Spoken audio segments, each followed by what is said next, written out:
this space. So I'll get a little used to it logistically, but nonetheless, we'll do that.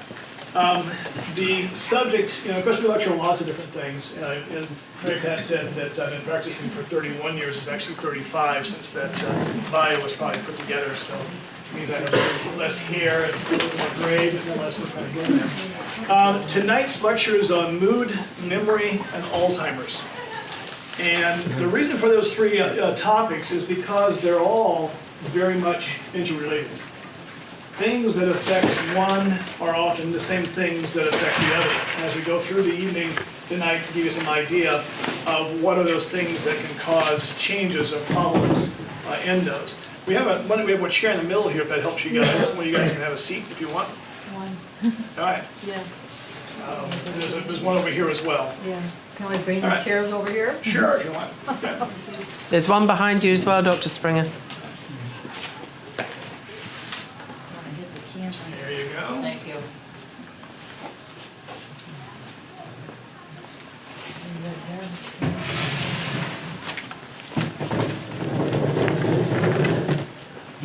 Oh, thanks. That's okay. That's okay. So obviously, a lot of the activity for being your mood or your memory or what happens with Alzheimer's takes place in the brain. And just to give it a little bit of anatomy, the cerebrum is the large portion of the brain, and this is where all the thinking, the memory, and the feeling takes place, and that's that portion of the brain. We also have the cerebellum, and that's kind of the hind kind of portion of the brain. That's more coordination and balance that can begin to take place. And then we have the brain stem, and that's really all the autonomic functions. That's your breathing and your heartbeat, and those are the kind of factors. So a lot of the activity we're going to be talking about deals a lot with the cerebrum, because that's where our thinking, that's where our memory takes place. But really, some things we're talking about really affect the entire brain as we go through the overall process. And the blood supply of the brain is it's pretty interesting, because the brain takes up this much space in our body, but it really is both a glucose as well as an oxygen hog, so to speak. As you see here, there's some 25% of the blood goes to the brain. It carries 20% of the oxygen used by the body. So it takes up a small part, but you also see if you're thinking a lot, it takes up about 50% of the oxygen and the fuel. The oxygen and the fuel, the oxygen and the glucose, I want you to kind of keep that in mind, because it's those two things that go a long ways towards affecting how our nervous system functions, and therefore how our moods, memories, and what can happen with conditions like Alzheimer's. And a lot of my patients, I always tell you, people think too hard. So how many people in here think too much? Raise your arm. If you don't raise your hand, you're all liars. Because I'm always telling people to stop thinking it's overrated, because what happens is that they spend too much time up here, and you're burning up too much oxygen and fuel. Just think how much more energy you'd have if you didn't think. There are literally little trees called neurons, and there are hundreds of trillions of connections of these little neurons throughout the entire body. And so it's like a little fiber optic network, if you will, as far as the nervous system is concerned. And the nervous system carries all these pieces of information along these little neurons, and those need that oxygen and that glucose to get the job done. And what happens where all these little connections, and this is a kind of a blow up of one of the connections, is when this nerve is being stimulated, you can see how it's coming down there, there are little vesicles inside that nerve that release some chemicals out into the space. And those little chemicals come and park on those receptor sites that you see down at the bottom there. And those are receptor sites for the neurotransmitters. And the neurotransmitters are the chemicals that actually make the nervous system work a certain way, and actually make you feel a certain way as well. Now, the neurotransmitters are things that we're going to be talking about. And most people have heard about things like serotonin. Yeah. And they may have heard about GABA, and they may have heard about dopamine, and maybe epinephrine. These are all names of different neurotransmitters. Well, one of the key things I want you to kind of get an idea about neurotransmitters, there's kind of like the gas and brakes in your car. When you drove here today, how many people want to drive here without the gas? Okay, without the brakes? And ask a silly question. Sometimes I have patients trying to answer that question. It's always fun to watch. But nonetheless, the thing is, you need your gas when you need it, and you need your brakes when you need it also to slow things down, and you need them in balance. And that's the real key, because when they're out of balance, you will feel out of balance emotionally. You'll either feel too racy, or you'll feel too stopped or depressed as the case might necessarily be. The one key I want to leave you with, and we'll come back to talking about neurotransmitters a little bit later. One of the real key things to know about neurotransmitters, they're all made from proteins. The precursor that makes every single neurotransmitter is a protein. Serotonin is not made by Zoloft or Lexapro or Wellbutrin or the other stuff that's out there that's masquerading. It only takes and makes your neurotransmitters work overtime, and they create a whole lot of other problems besides that. So the real essence that I want you to get is they're made from proteins, because later on we'll tie that in to some of the issues that we begin to see that actually cause mood, memory, and Alzheimer's type issues. So the neurotransmitters are the chemicals that make these things work, and they can affect a lot of different factors. Oops, went the wrong way. This is kind of interesting because we have different areas of the brain that will give us different kinds of activity. We can actually begin to measure these, and we're beginning to see more and more of these kind of things. And these are PET scan images where they can see different kinds of activities. Now, some people know the anatomy of the brain, and so they get an idea.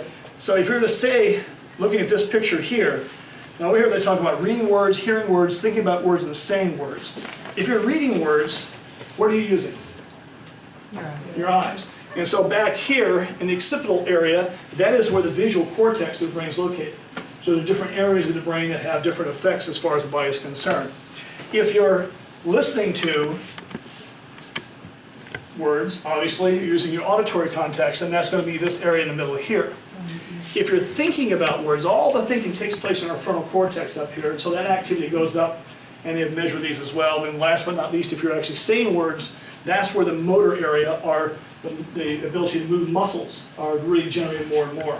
So those are the kind of things that we're going to begin to start seeing these kinds of activities. So the activities changes it because that's all those neurons firing. That's those activities or those chemicals, and we actually get a different heat pattern in terms of what's going on. What begins to happen, and this is particularly true with Alzheimer's, but it's true for all of us to some greater or lesser degree, is we begin to develop what's called amyloid plaque. You begin to start seeing this fibrous type network of amyloid plaque. And just like you begin to have short circuits across a wire, that begins to short circuit how well this connectivity takes place. So if the wire and the neurotransmitter can't conduct, we begin to start having overall issues with that. And we'll talk about causality factors in just a couple seconds and start going through that, because it's formations of things like amyloid and other mechanisms that give rise to this. In fact, this is what begins to happen as time goes along. You'll see this is a normal sized brain on one side, and over time, because of things like Alzheimer's, we're going to start having shrinkage of the actual tissue itself. Because if there's not good supply of nervous system function, the oxygen utilization in those tissues also go down, and literally the brain begins to die and become more dysfunctional and begins to shrink up. Now this goes on to talk about some enzyme, but the last part here I want you to kind of get, it says many believe the key to controlling and preventing Alzheimer's is in controlling inflammatory factors affecting the brain. Now inflammation, if by now you don't have it, and most of you guys are more savvy than the average, inflammation is the #1 enemy, public enemy #1 of everything. Anti-aging, neurological issues, Alzheimer's, and it's the same inflammatory process that can begin to short circuit, not only just and cause Alzheimer's, but it can begin to actually start interfering with our normal everyday kind of memory. And it can also be the same thing that begins to interfere with those things necessary to make our neurotransmitters, so our brain is working the way we want it to work, even from the standpoint of mood and attention and learning and recall and all those kind of things. So with inflammation in mind, we're going to explore this subject of inflammation, because if you want to preserve your memory, if you want to preserve your ability to recall and function well, not just neurologically, but quite frankly physically, handling inflammation and many things we're going to talk about here are the real keys. Wrong way. So what are some of the causes of inflammation? We're going to explore all these a little more in depth. I'm going to kind of name them first. So the first one is the gut-brain connection. Digestively, and sometimes the gut and the digestive system is called the second brain, because many of those neurotransmitters we talked about are actually not only in the brain, but they're also in the digestive system. And so so therefore they serve a very similar function, but when they're altered digestively, they're also altered when we have them function as far as the brain is concerned. And remember, I also told you earlier that the neurotransmitters are all made from what? Protein. And so how do you get protein? Well, first of all, you have to ingest it, and then you have to digest it, and then you have to assimilate it. So the gut plays a very central role. We'll be talking more about gut also in providing the precursors to all the hormones so that all the neurotransmitters so they can be made appropriately. Nutritional deficiencies. Now this is the same thing, we're getting back to the gut now. Now this could be a lifestyle issue where people aren't necessarily eating a nice balanced meal with all the minerals and vitamins that are inherent in that, but it also could be a deficiency or inability of your digestion to assimilate that. Just because you stick the food in your mouth, does it mean it gets into your body? Of course not. If you've got some inefficiency working as far as the gut is concerned. So nutritional deficiencies are some of the cause of inflammation. We'll talk and preach on those. Toxins. Here I was talking about heavy metals is one of the major toxins. We also have chemicals in the environment. As you'll see, we'll explore that. And don't forget about drugs. Half the time I have patients come in my office.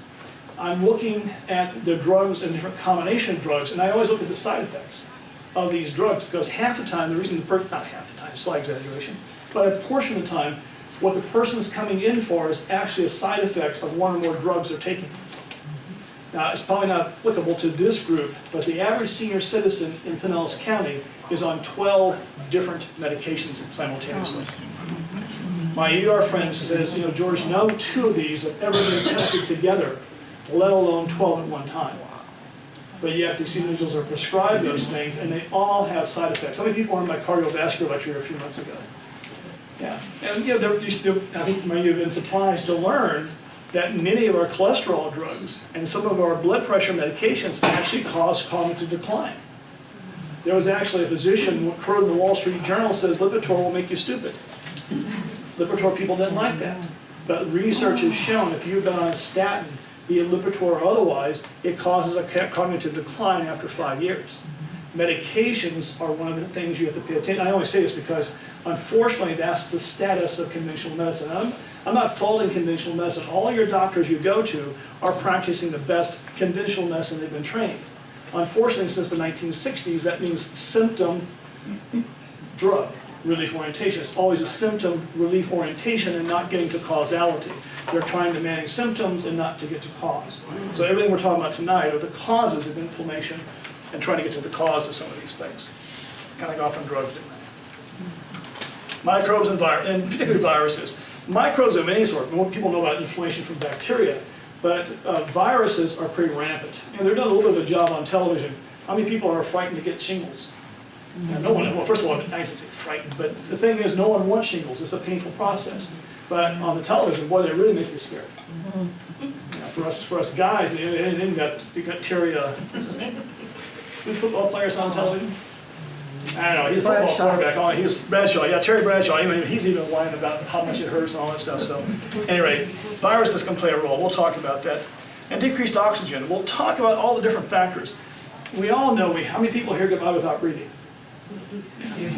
Yeah, exactly. I said, how many people get by without breathing? And obviously we don't. But it's more than just breathing.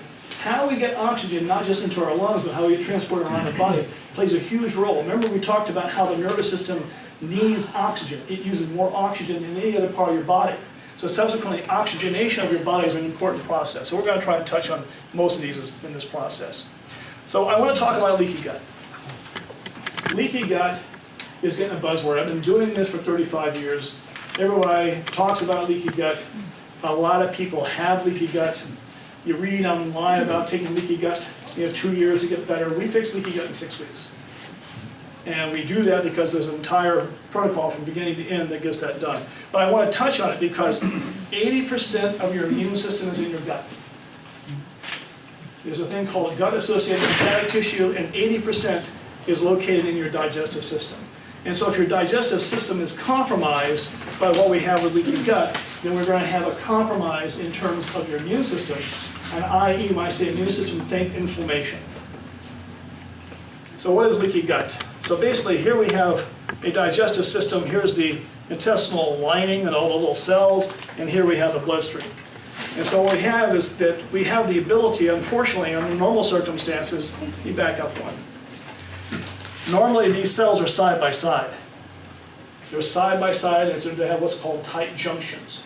And what happens for lots of different reasons, it can sometimes be medications, it can sometimes be too much stress, too much sugar, too much alcohol, too many starchy carbs feeding microbial imbalances. There's a number of different causalities, but what begins to happen is we start developing gaps, as you see in the cells below.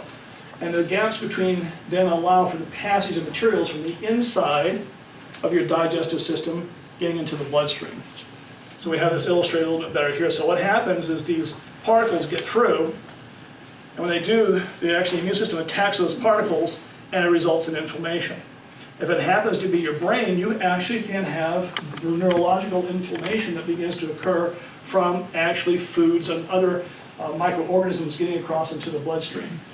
Dr. Doris Rapp, which I'm not talking about much here, she was one of the pioneers talking about food allergies and environmental allergies effects on behavior in kids. So the whole EDD, ADHD thing, a lot of times is a gut issue with foods and microbes leading the way in terms of overall inflammation.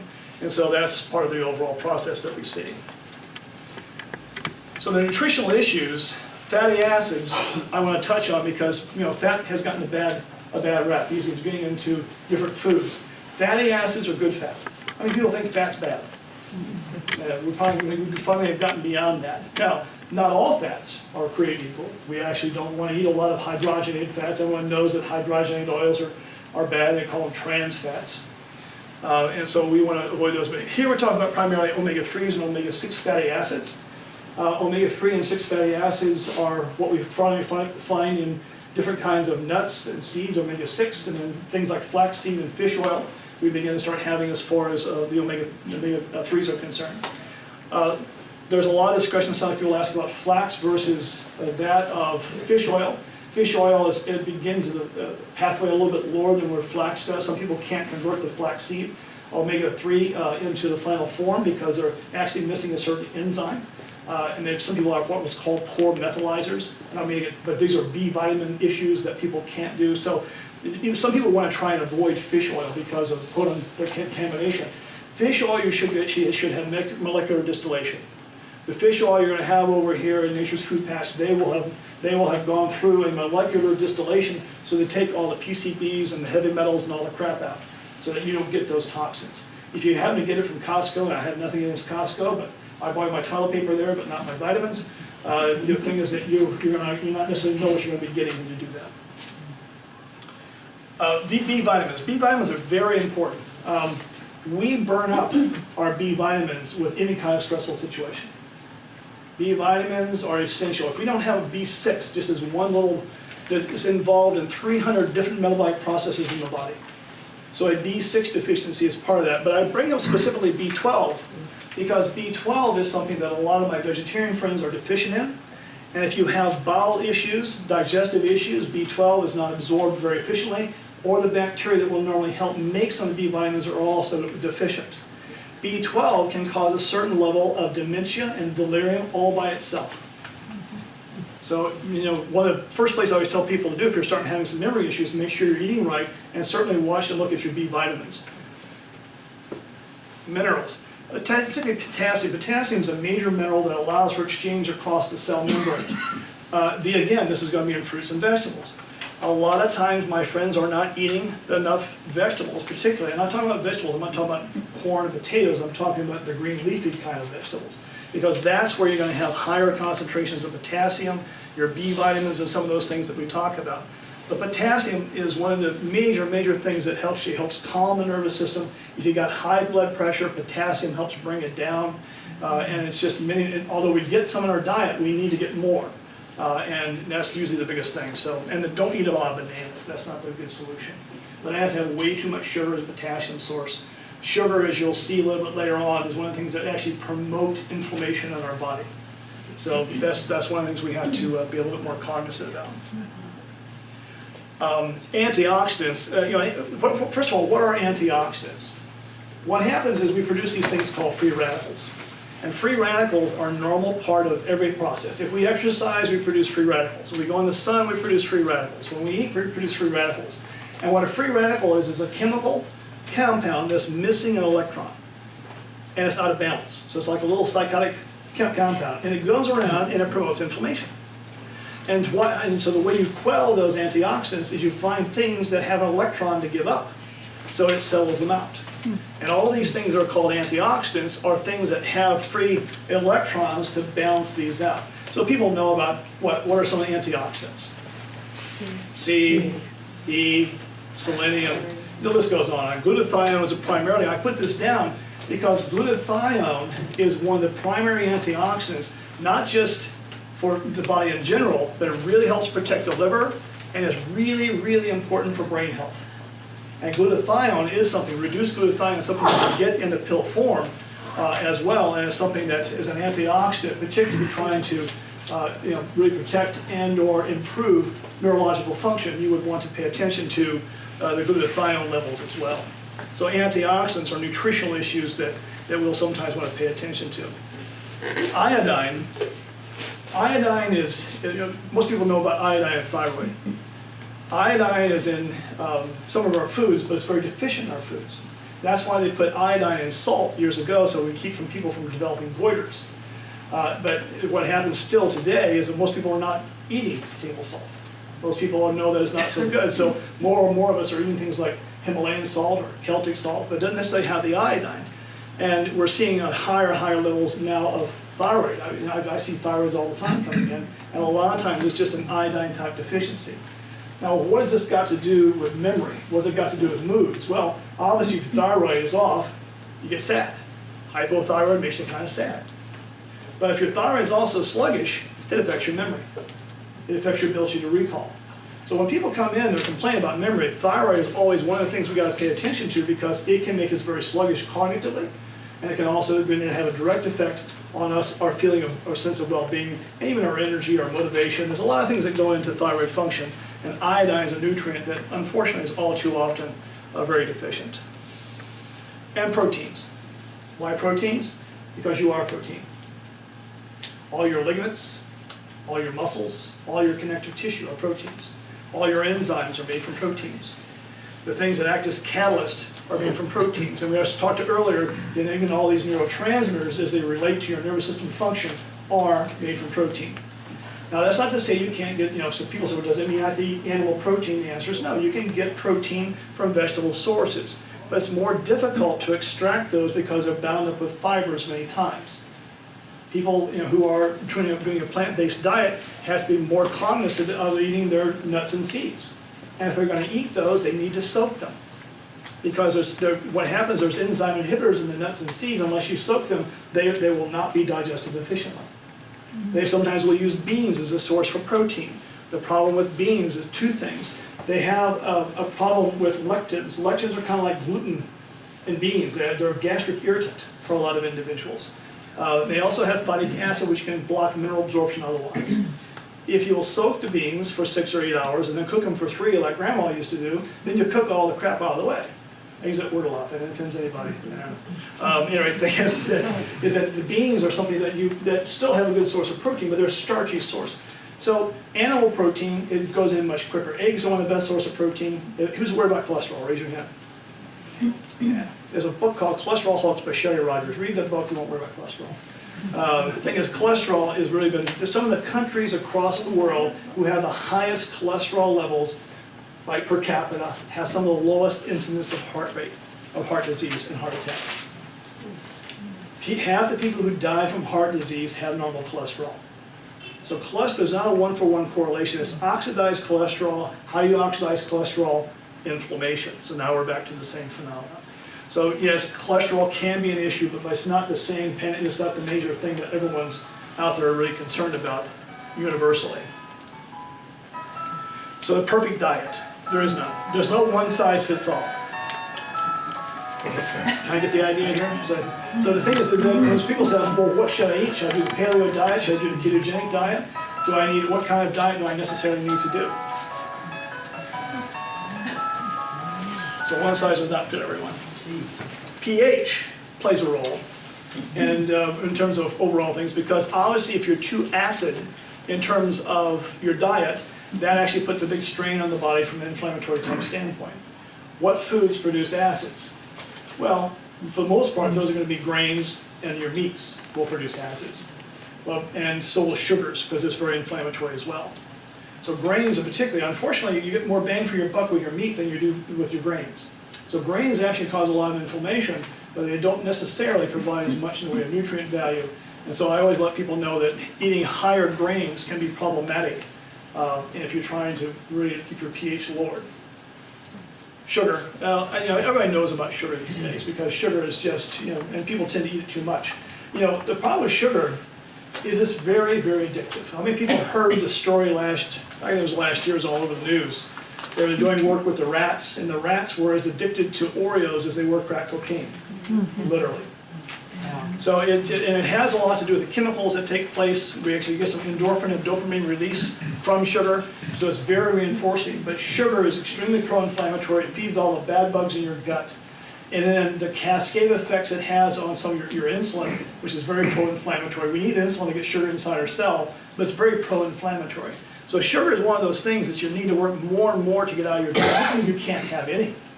But the problem is that, unfortunately, for some people, it really, they get carried away with the overall sugar. And a close cousin is alcohol. Alcohol, drinking too much alcohol actually causes a thiamine deficiency. People who have thiamine deficiencies can get dementia just from again, thiamine is a B vitamin as well. So too much alcohol in the diet can begin to give rise to that, and can specifically begin to cause alcohol dementia. Chemicals. There's about 95,000 chemicals, and this is all within the last 100 years or so that are in our environment. And of those 95,000 chemicals, how many do you think's been tested for carcinogenic effects? 3%. The other 97%, we don't know what effects they have on the body, but yet they're out there. And there's basically just there's a chemical soup out there. And we're not, so therefore it's not a matter of, do you have chemicals in your body? Most people have read, guys have gone in and actually gotten biopsies done in their fat, and they analyzed that. And out of the, I think it was actually 500 different chemicals, and this is a reporter who did this, he had all 500. Polystyrene, and the list goes on and on. So it's virtually impossible if you breathe, if you drink, or if you eat, we all have some of those things that are going to be out as far as our body is concerned. And those chemicals, of course, cause inflammation because your immune system is trying to figure out, how do I detoxify those? How do I deal with these? And the upregulation of the immune system, again, is pro-inflammatory. Yeah? RD? Yeah, I'll answer one, but I'm going to try and not answer the questions if I can, because I got so much to try and get through. Well, this was on detoxing. Yeah. Are the detox teas any good for that?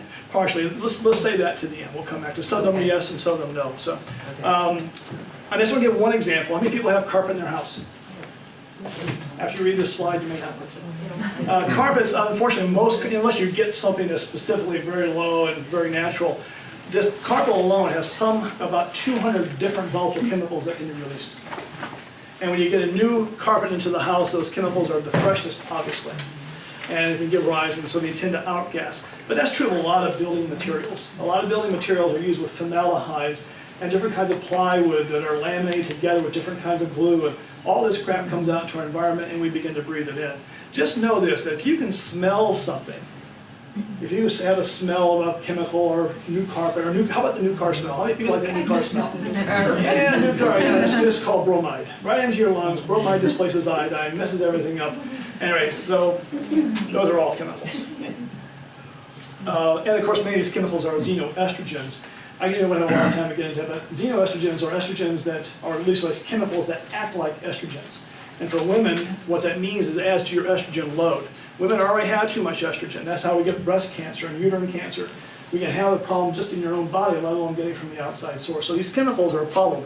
But the body is, again, trying to detoxify, and it just adds to the inflammatory load in the body. And it's been estimated that actually 95% of the chemicals are a function of what we have going on with diet and the environment. And sometimes less with diet, because people are becoming, this group here, because you're either affiliated with us or Nature's Food Patch, you're doing a better job than most individuals, at least wise dietarily. But you've got to do some work also on what the environment's doing to you regardless. When you eat organic vegetables over here, you're avoiding pesticides. That's a good idea. When you eat free range, you're avoiding the hormones. That's a good idea. You need to do all those things and just keep trying to do those things. It's more expensive to be healthy, but it's a lot more expensive to be unhealthy in our medical system today. Heavy metals. I'm not going to spend much time here. This is not a heavy metal lecture. The king of neurotoxins is mercury. When they did the work with mercury, they found, because when you see those amyloid plaques and you see the little nerves shrinking up, that is what Alzheimer's does. And so they started looking at different kinds of heavy metals to see what would produce the same effect. They thought, well, maybe it's going to be aluminum, because we always heard aluminum causes Alzheimer's. Didn't produce the effect. Well, maybe it's nickel. So they kept trying to do several different metals, and what they finally did when they exposed the nerve to mercury, it shriveled up just like the rest. So mercury is the king of neurotoxins. We always pay a lot of attention. None of the heavy metals are good for you because your body doesn't know what to do with those. Mercury is everywhere.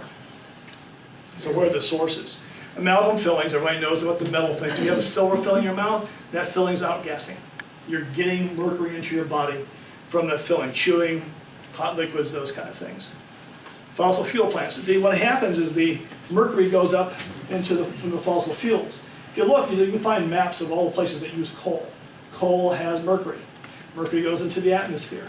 It comes down into all kinds of streams. And when it comes down to the streams, fish get affected. How many people in here like garlic? Raise your hand. How many people like broccoli? Cauliflower? How many people eat eggs? Now I'm running down all those things because those are all sulfur-containing foods. Sulfur attracts mercury. So all of those things, I'm not saying stop eating those, just be aware you got to do something to detoxify some of the effects. I think the good of many of those vegetables outweigh some of the bad. But even if you're eating organic garlic, does it rain on the organic fields? And unfortunately mercury's there and there's a higher concentration. So you cannot escape mercury. It's unfortunately ubiquitous. Vaccinations. Nowadays they've got thimerosal. They take the thimerosal, which is the mercury preservative on most vaccines. First of all, no, I won't get into vaccines. I can go on a long time with that. Vaccines now have mercury in them, if they're individual vaccines, but they also will have aluminum. All the kids' vaccines, they got rid of thimerosal because they're getting ready to be sued big time by kids with, parents who had Alzheimer's, other parents whose kids have Alzheimer's. But they put aluminum back in. The heavy metal activates the immune system. It creates an inflammatory response, an immune system response. Vaccines can be very tough on the body. And we'll talk, if anybody has a question about that later, they can talk about vaccines. Sulfur-containing vegetables, we already talked about that.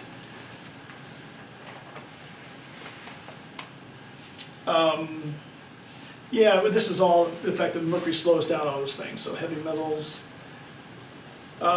This is going to do with fibromyalgia. Again, this is inflammation. Mercury just pulls down the immune system. It makes people ache. It begins to give rise to those kinds of things. By the way, when people are detoxifying heavy metals, it goes out through their gut. And when that happens, that heavy metal can begin to start causing disruption of the normal flow of the gut too. So how you detoxify and when you detoxify heavy metals is very important. We always make sure that our liver and digestive systems of our patients are functioning normal first before we start going into heavy metal detox. That's probably true of all detoxification. You should make sure your lymph and your liver and your gut are happy before you start trying to pull stuff out. Otherwise, it doesn't have a clean exit and it can start causing more problems. Body burning, migratory. And this is kind of interesting. This is more about the atherosclerosis. What they actually found is that they can measure the hair mercury, and it was actually very accurate in terms of potential for heart disease. And heart disease and atherosclerosis is an inflammatory reaction also. Who's got the idea that inflammation is not a good thing? And actually the reality is we do need inflammation, but unfortunately all the things we're exposed to is unfortunately our inflammatory processes are being exposed continually. And of course it specifically causes problems with mood, memory, confusion, and fatigue. Heavy metal and all heavy metals can directly cause that all by itself.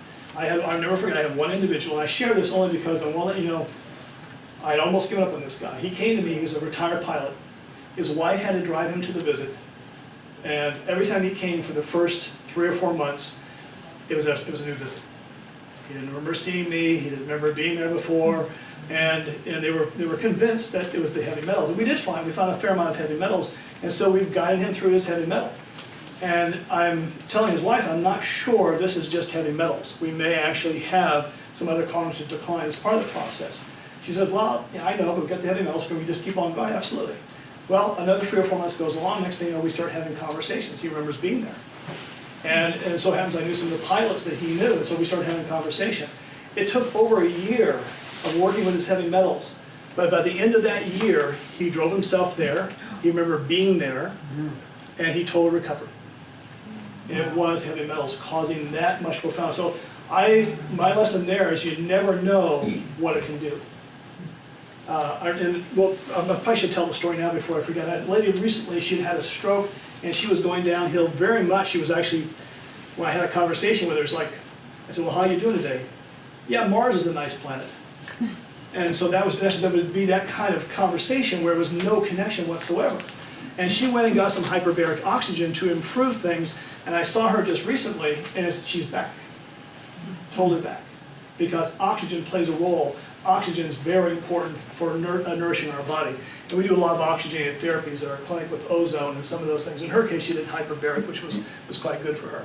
So just know there's things that can be done, and sometimes, you know, I have to make sure I don't limit myself in my thinking about it when I start seeing some profound changes in people, that something can be done. And of course, I already talked about when you detoxify heavy metals, you actually will have more yeast come up. Yeast is, you know, people talk about candida all the time, and candida is indeed a problem. Heavy metals, the yeast feed on heavy metals. When you detoxify heavy metals, your yeast will always go up. Yeast cause brain fog. They produce phenols, which are like alcohols, and that causes a lot of brain fog and memory issues as well. So yeast and that microbe is part of that process.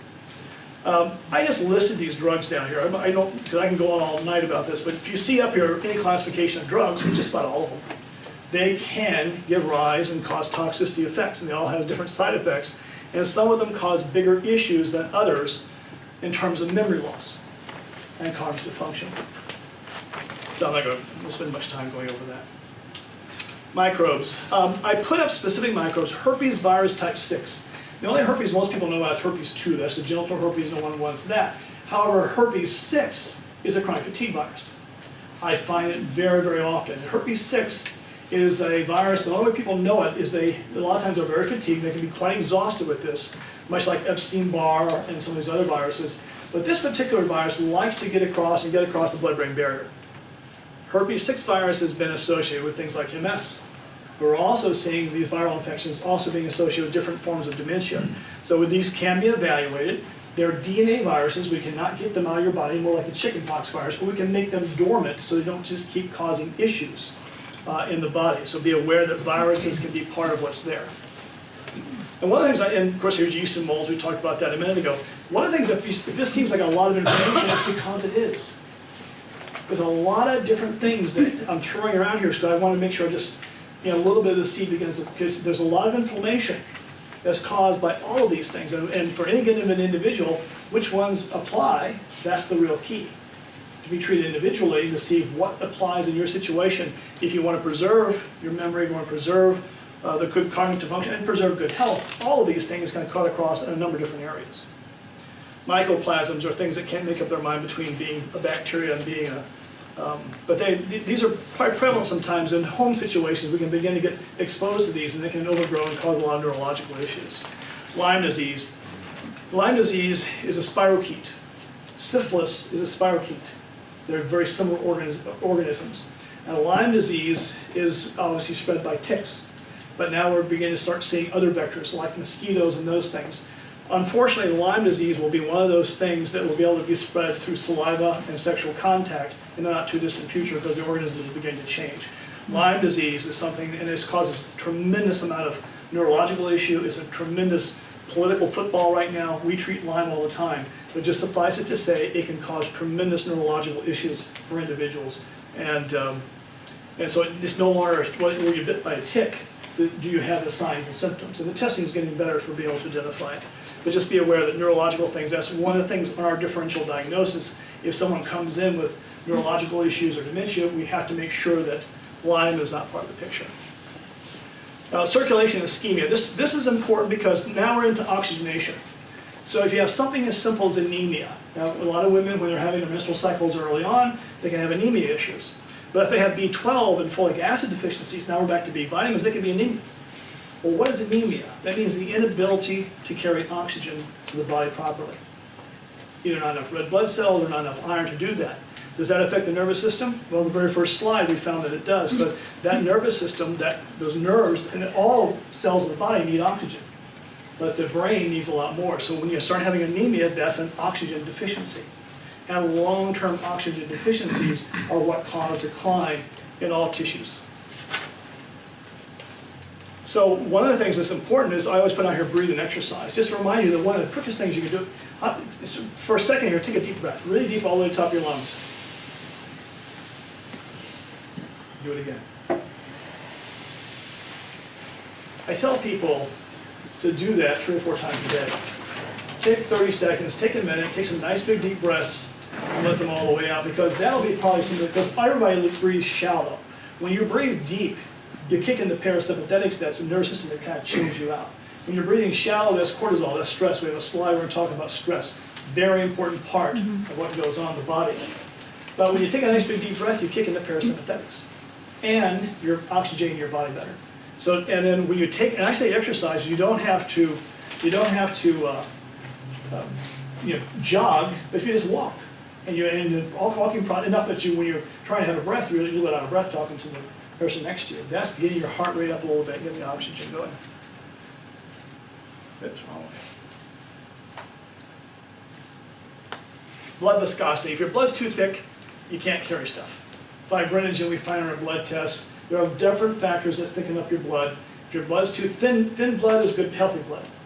Nattokinase, vascuenzyme, wobenzyme, these systemic enzymes, serrapeptase, so there's a lot of enzymes that thin out your blood that they have available over here that will actually help your blood flow easier, and so that's an important thing as well. Things like fish oil, of course, improve that.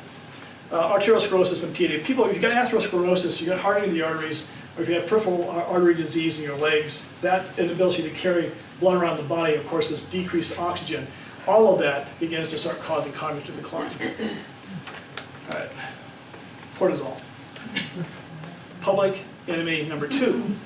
If inflammation is public enemy number 1, cortisol is something that undercuts just about everything I see coming in. And cortisol is a stress hormone, and it's the fight or flight hormone. And its major job is to raise blood sugar. And it makes you feel anxious, and it makes you feel edgy. It's supposed to be high in the morning, it's supposed to go down at night. And if it doesn't do that and it just buzzes along, you don't fall asleep and you don't stay asleep. So cortisol causes a lot of issues. But one of the things it does too, for over long periods of time, it interferes with the hippocampus. Hippocampus is the relay point in the brain between short-term memory and long-term memory. And so if you have too much stress, you're going to start forgetting things, because the hippocampus is impacted by that. We use a particular supplement called phosphatidylserine that actually helps buffer cortisol, and at the same time it improves the function of the hippocampus, and a lot of times that begins to improve memory. And it talks about here, we lose some of the cells in our hippocampus anyway. It's estimated by the time we get to 80, we lost 20% of that, just by the aging process. You probably can actually improve that a bit by getting the antioxidants in and how you eat, all the things we've kind of really touched on briefly here. Short-term memory, and this is important because people think they should, be able, how many people think they should read something and remember it? Raise your hand. Well, and the reality is that you can store about half dozen things for about 30 seconds. That's short-term memory. Unless you go over it several times and you review it several times, it's not necessarily always going to stay in recall. That's the real key. That's the short-term memory. So if you repeat it enough, it's going to end up in the long-term memory. If you read the material, so it's a number of times over, will give you some certainty about what's there. You can't always just read it once. And if you have familiarity with what you're already reading, will stick, because it sticks to some of the circuits that are long-term circuits, you see. So the familiarity plays a role. Recall, we talked a little bit about that. When you have a recall, it has to be encoded correctly.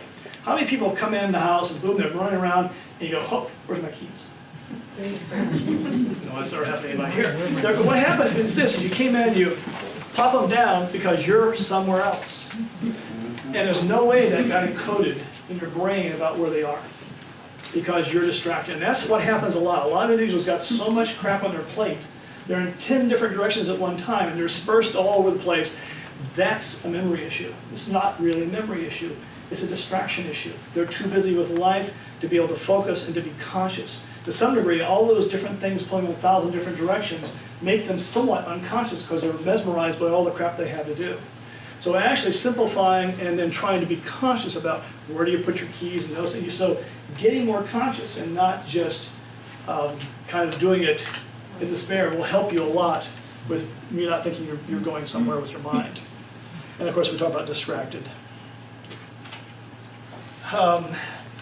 This gets into mismatching. Sometimes things don't match up, and gets into some of the cognitive issues. I'm kind of running close on time. I'm trying to get down to the end and allow questions. Acetylcholine. Acetylcholine is a very important neurotransmitter that declines with age. And I put all these foods up here because acetylcholine is something you can really improve, like with eggs. Now, a lot of people come into me and say, well, I'm eating egg whites. I say, well, far out. The yellow is where all the good stuff is. The precursor to making sure you get some of the building blocks to acetylcholine is you can see it's in eggs and it's in livers and nuts. And so it's a combination. B5 is very important for that. Ginseng can help boost that up. That's what ginkgo tends to do. And biotin. All those things are very important things that can help boost acetylcholine. And that is one of the neurotransmitters that seem to decline as we age. And you can boost it with those kinds of foods. And don't be afraid of eggs. Okay? Eggs or orange juice, which raises cholesterol more? Orange juice. Orange juice because of sugar. Sugar stimulates insulin. Insulin stimulates the liver, enzyme in your liver that makes cholesterol. So don't you know, the key to controlling cholesterol is to control sugar and carbs. Of course, exercise. You know, the main thing is exercise does a lot, and one of the things it does is oxygenation. Hyperglycemia, obviously, if you're having a problem with too much sugar, if you're actually having high sugar levels, you start getting sugar-coated red blood cells. It's kind of like anemia. You don't have enough oxygen transport. Well, if the red blood cells are cooked up with sugar, then the next thing you can't do is they can't transport the oxygen. So that's how insulin and sugar become an issue. So checklist for mood, memory, and more. Diet and lifestyle. We talked about different things you can do. The biggest thing I say about lifestyle is everything in moderation. Don't drink that much. Don't eat that much sugar. I started saying there are some exceptions. You can do certain things in excess, but not those. Exercise. Get your oxygen up. Don't forget to breathe. Take time out. Take a minute to breathe. You do that, you'd be surprised. It lowers your cortisol. It increases your oxygenation. It makes you, when you start being conscious of your breathing, and you get here with your breathing, you'd be surprised what that does for your mental clarity. Digestion, you have to make sure you're, of course, getting the right nutrients in. Make sure there's a good balance of your oxygen and of your proteins and those things. And of course, obviously there can be an inflammatory process. If you've got gas, if you've got bloating, if you've got constipation, those are little warning signs that something's not right. If you got GERD, don't take Tums. Figure out why you got it. Stress reduction.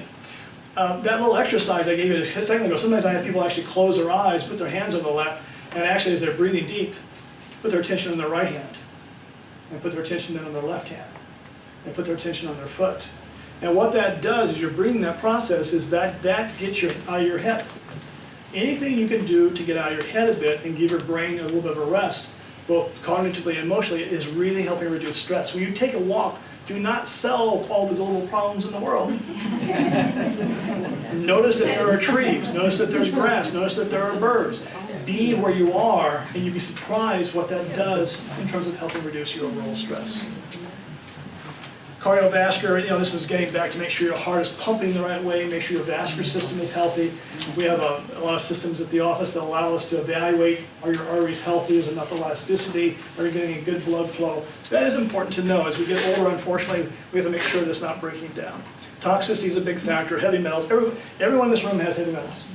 Everyone in this room has has chemicals. It's just to what degree do you have them and to what degree they begin to affect you. And doing detoxifications are important. Infections, this is getting back to candida, bacterial overgrowth in the gut. A lot of individuals have that.